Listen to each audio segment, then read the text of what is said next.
चंद्रपूर जिल्ह्यात विद्यार्थ्यांच्या उत्सुकतेचा विषय ठरलेली आणि सीबीएसई पॅटर्नवर आधारित इयत्ता पहिलीची नवीन पाठ्यपुस्तके शाळेच्या पहिल्याच दिवशी विद्यार्थ्यांच्या हाती पडली। राष्ट्रीय शिक्षण धोरणाच्या अंमलबजावणी अंतर्गत यंदापासून नवीन अभ्यासक्रमाची टप्प्याटप्प्याने सुरुवात होत आहे।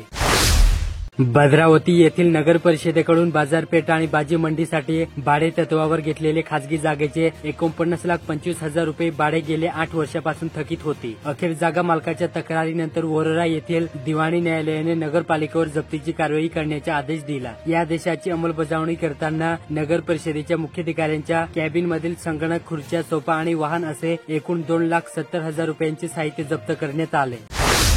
सावरगाम येथे वाढोणा गिरगाव जिल्हा परिषद क्षेत्र अतिशय संवेदनशील क्षेत्र म्हणून गणले जातो। हा क्षेत्र बरेच कालखंडापासून काँग्रेसचा बालेकिल्ला राहिला। या क्षेत्राने कृषी सभापती पदही दिले, परंतु पुढील घडामोडीत यावेळी मात्र भाजप ही कंबर कसून लोढा देण्याच्या तयारीत असल्याची राजकीय वर्तुळात चर्चा आहे। चंद्रपूर जिल्ह्यातील कोरपणा तालुक्यात सामाजिक जबाबदारीचे बाण ठेवत श्री गुरुदेव सेवा मंडळ पिंपळगाव येथील सदस्यांनी मानवतेचा आदर्श घालून दिला। गेल्या 3 वर्षापासून जवळपास 700 गरजू व आदिवासी महिलांना साडीचे मोफत वाटप करण्यात आले।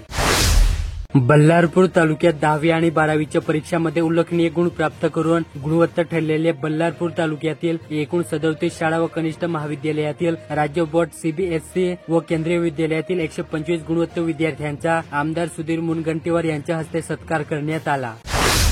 चंद्रपूर जिल्ह्यात स्वच्छ भारत मिशन आराखड्यातील 1400 गावांमध्ये स्वच्छ सर्वेक्षण ग्रामीण 2025 उपक्रमांतर्गत घनकचरा व सांडपाणी व्यवस्थापनात निर्माण केलेल्या सुविधांची माहिती घेण्यासाठी लवकरच केंद्रीय पथक येणार असून तपासणी करणार। बल्लारपूर येथील बल्लारपूर मिल या कागद उद्योगातील एकूण 54 कर्मचारी सोमवारी दिनांक 30 जूनला सेवानिवृत्त झाले। यात नियमित 24 ठेकेदार कामगार 25 तर अधिकारी 5 यांचा समावेश आहे।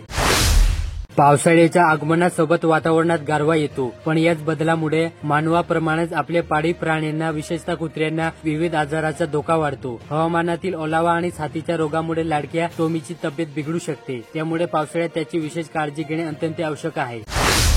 MIDC वाह्य नागबीड ते बिकेश्वर या राष्ट्रीय महामार्गासाठी आतापर्यंत 6 वेळा निविदा मागवल्या गेल्या, मात्र प्रत्येक वेळी कंत्राटदार कंपन्यांनी या निविदेकडे पाठ फिरवली। संबंधित विभागाने पुन्हा एकदा या कामासंदर्भात निविदा मागवली। महामार्ग कामाची किंमत 95,85,85,643 रुपये आहे।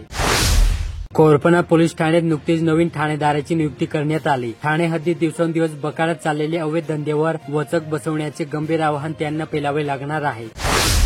चंद्रपूर जिल्ह्यातील गोंडपिंपरी तालुक्यात पावसाने दंडी मारल्याने अनेक शेतकऱ्यांवर दुबार पेरणीची वेळ आली, मात्र शेतकऱ्यांनी पुन्हा एकदा बियाणे लागवड करून शेतीत मशागत केली। आता पाऊस आल्याने शेतातील बियाणे उगवले असून पिकांच्या वाढीसाठी व पिके बहरण्यासाठी उपयोगी असणारे युरिया खत कृषी केंद्रात पायपीट करूनही मिळत नसल्याने गोंडपिंपरी तालुक्यातील शेतकरी संकटात सापडला।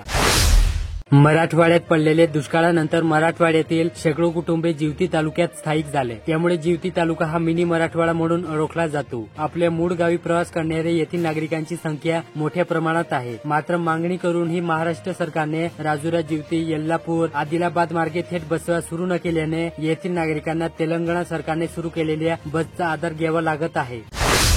कधी अतिवृष्टी, कधी दुष्काळ तर कधी गारपीटचा फटका। सततच्या नैसर्गिक आपत्तीमुळे आणि वाढत्या खर्चामुळे बळीराजा अक्षरशः मेटाकुटीला आला। शेती करण्याचे स्वप्न उरिष्या बाळगणारा शेतकरी आज शेती विकायला लागला। काही जण तर कर्जाच्या ओझ्याखाली आत्महत्येचे मार्ग स्वीकारत आहेत। ही नक्कीच चिंतेची बाब आहे। कधी काळी चंद्रपूर जिल्ह्यात 5 लाखाहून अधिक शेतकरी होते, पण आता ती संख्या 3,17,800 इतकी घटली। धान उत्पादक जिल्हा म्हणून प्रसिद्ध असलेल्या चंद्रपूर जिल्ह्यात कापूस, सोयाबीन यासारख्या पिकांचेही भरघोस उत्पादन घेतले जाते, मात्र मागील 5 वर्षापासून शेतकरी नैसर्गिक संकटाने त्रस्त आहे।